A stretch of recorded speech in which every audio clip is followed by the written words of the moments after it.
রাজ্য বিজেপির পরবর্তী সভাপতি কে হবেন তা নিয়ে এখন জল্পনা তুঙ্গে। তালিকায় যে কটি নাম ঘোরাফেরা করছে তার মধ্যে রয়েছেন বিজেপির প্রাক্তন রাজ্য সভাপতি তথা প্রাক্তন সাংসদ দিলীপ ঘোষ। শনিবার 18 জানুয়ারি বেশ খোশ মেজাজেই দেখতে পাওয়া গেল এই বিজেপি নেতাকে। এদিন দুর্গাপুরের সোয়াই চণ্ডীপুরে বিজেপি কর্মীদের নিয়ে দামোদরের চরে পিকনিক করলেন বিজেপি রাজ্য নেতা দিলীপ ঘোষ। এদিন যখন তিনি পিকনিক করছেন তখন কলকাতার শিয়ালদহ কোর্টে আরজিকর কাণ্ডে দোষী সাব্যস্ত হয়ে গিয়েছে মূল অভিযুক্ত সঞ্জয়।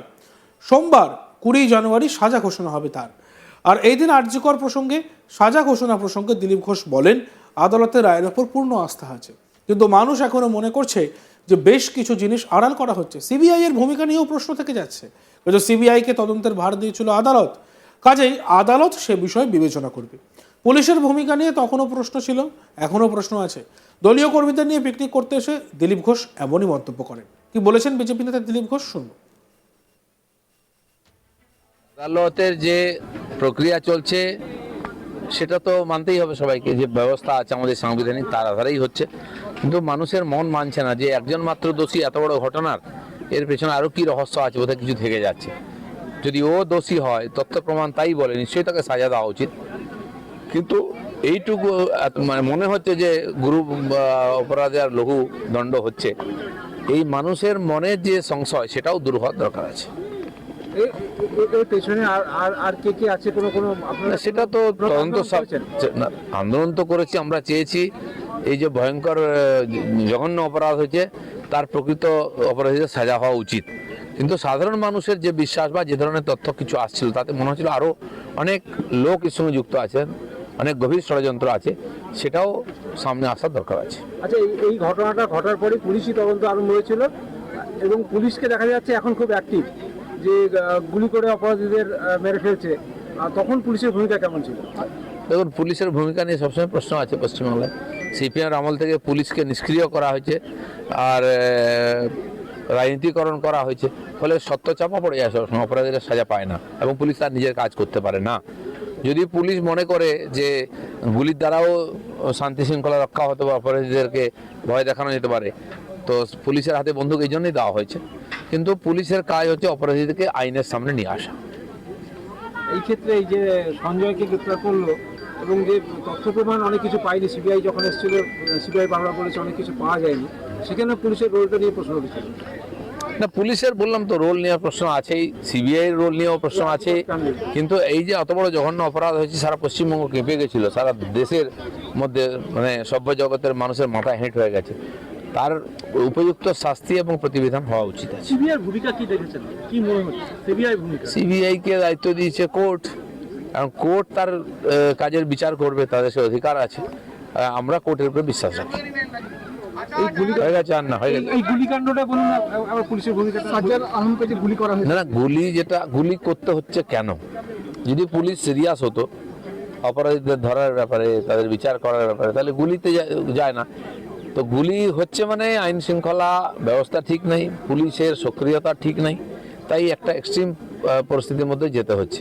এটা তো কোর্ট তাহলে কি জন্য আছে? পুলিশ যদি গুলি করে শেষ করে দেবে? কাউকে মেরে ফেলে কিছু আড়াল করার চেষ্টা, অনেক কিছুই হয়, সন্দেহ হয় এটাই। কারণ এর আগে আমরা দেখেছি আলিমুদ্দিন স্ট্রিটে, সেখানে যারা বম ব্লাস্ট হয়েছিল, আর ইদ্রিস মিয়া থেকে আরম্ভ করে আর অনেককেই হত্যা করা হয়েছে।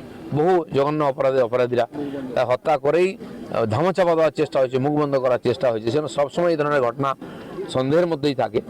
আমরা আশা করব পুলিশ তার সক্রিয়তা, তার মানুষের সংশয় দূর করবে আর অপরাধীদের সাজাও দেবে। এদিকে দিলীপ ঘোষ যখনই মন্তব্য করেন তার আগেই আরজিকরের মামলায় দোষী সাব্যস্ত হয় মূল অভিযুক্ত সঞ্জয় রায়। শিয়ালদহ আদালতে কড়া নিরাপত্তার মধ্যে তাকে হাজির করানো হয় বিচারক অনির্বাণ দাসের এজলাসে। দুপুর 2:30টার কিছু সময় আগে রায় পড়তে শুরু করেন শিয়ালদহ আদালতের বিচারক অনির্বাণ দাস। এদিন নিজেকে নির্দোষ বলেও দাবি করেন সঞ্জয়। তাকে ফাঁসানো হয়েছে বলে দাবি করে আরজিকর কাণ্ডে মূল অভিযুক্ত। আর এ বিষয়ে আমাদের প্রতিনিধি অনির্বাণ এবং রাজেশ সাহার একটি প্রতিবেদন আমরা দেখব। একেবারে রাজেশ, একেবারে একটু সরাসরি বলো যে ঠিক কতক্ষণ চললো বিচার প্রক্রিয়া এবং কি কি হলো, একটু যদি একেবারে সরাসরি বলো আমাদের। দেখো দুপুর 2:10 নাগাদ যে ভিকটিমের প্যারেন্টস যারা বাবা মা তারা কোর্টে প্রবেশ করেন। তারপরে জাজ আসেন, অ্যাডিশনাল ডিস্ট্রিক্ট জাজ অনির্বাণ দাস, তিনি কোর্টে প্রবেশ করেন এবং তারপরে 2:20 নাগাদ সঞ্জয়কে নিয়ে আসা হয় কোর্টের ভেতরে। সঞ্জয়কে সরাসরি কোর্টরুমের ভেতর দিয়ে নিয়ে গিয়ে তাকে কাঠগড়ায় দাঁড় করানো হয় বিচারকের সামনে। এরপরে কিন্তু মাঝখানে কোর্টে কিছুটা হইচই শুরু হচ্ছিল, একটু উত্তেজনা বাড়ছিল যে সঞ্জয়কে যখন আনার নির্দেশ দেন বিচারক, সে সময় একটু উত্তেজনা বাড়ছিল। সেই সময় বিচারক সবাইকে ওয়ার্ন করেন, সতর্ক করেন যদি এই ধরনের উত্তেজনা হয় তাহলে আজকেও ইন ক্যামেরা অর্থাৎ রুদ্ধদ্বার শুনানি হবে। সবাইকে সতর্ক করার পর কিন্তু কোর্ট শান্ত হয়। এরপরে সঞ্জয়কে নিয়ে আসা হয়, সঞ্জয়কে বিচারকের সামনে একবারে কাঠগড়ায় দাঁড় করানো হয়। এরপরে বিচারক অনির্বাণ দাস তিনি সঞ্জয়কে সরাসরি জানান তার যে ভার্ডিক্ট তিনি পড়তে শুরু করেন এবং সঞ্জয় যে মূল অ্যাকিউজড, এখন তিনি কনভিক্টেড, সেই সঞ্জয়কে পুরো ভার্ডিক্ট পড়ে শোনানো হয়। সঞ্জয়কে মাননীয় বিচারক অনির্বাণ দাস তিনি জানান যে আপনার বিরুদ্ধে অভিযোগ ছিল, আপনি একজন কলকাতা পুলিশের অন ডিউটি সিভিক ভলেন্টিয়ার হয়ে আপনি আরজিকর হাসপাতালে যে সেমিনার হল 3rd ফ্লোরে, সেই সেমিনার হলের ভেতরে আপনি গিয়ে রাত্রিবেলা একজন অন ডিউটি ডক্টরকে আপনি অত্যাচার করেছেন এবং আপনি সেক্সুয়াল অ্যাসল্ট করেছেন এবং আপনি তাকে হত্যা করেছেন এবং আপনার অত্যাচারে তার মৃত্যু হয়েছে এবং আপনার বিরুদ্ধে যে শুনানি হয়েছে, যে বিচার প্রক্রিয়া চলেছে, সেখানে অসংখ্য সাক্ষীদের আমরা এক্সামাইন করেছি, সমস্ত তথ্য প্রমাণ তদন্তকারী সংস্থা জমা দিয়েছে। সবকিছু পরীক্ষা করে আমরা আপনাকে দোষী সাব্যস্ত করছি।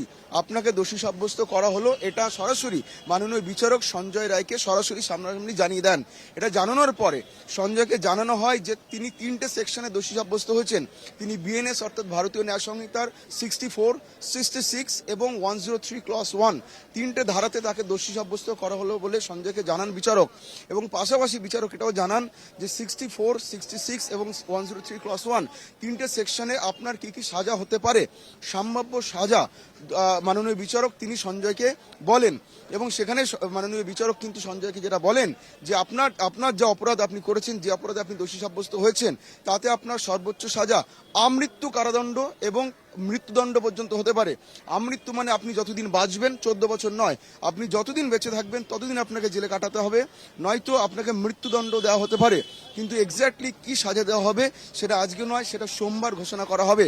এরপর সঞ্জয়কে বিচারক প্রশ্ন করেন, আপনি কি কিছু বলতে চান, আপনার কিছু বলার আছে? সঞ্জয় রায় বিচারককে তিনি বলেন যে আমাকে ফাঁসানো হয়েছে, আমি এ কাজ করিনি।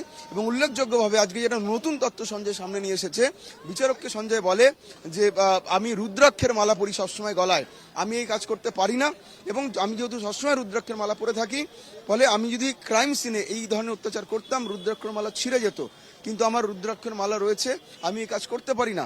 পাশাপাশি একই রকম বিস্ফোরক বয়ান সঞ্জয় সামনে আনে। সঞ্জয় আজকেও বলে যে আমাকে ফাঁসানো হয়েছে, যারা ফাঁসিয়েছে তাদেরকে কেন ছেড়ে দেওয়া হচ্ছে? একজন আইপিএস আছে যিনি সব জানেন, তাদেরকে ছেড়ে দেওয়া হচ্ছে কেন? তিনি বিচারকের উদ্দেশ্যে সঞ্জয় প্রশ্ন ছুড়ে দেন। এরপরে কিন্তু বিচারক তাতে আমল না দিয়ে তিনি বলেন যে আপনাকে শোনা হবে, সোমবার দিন আপনার বক্তব্য শোনা হবে, আপনার আইনজীবীর সাথে কথা বলুন, সোমবার দিন আপনার আইনজীবীর বক্তব্য শুনবো এবং আপনার শাস্তি সোমবার দিন ঘোষণা করা হবে।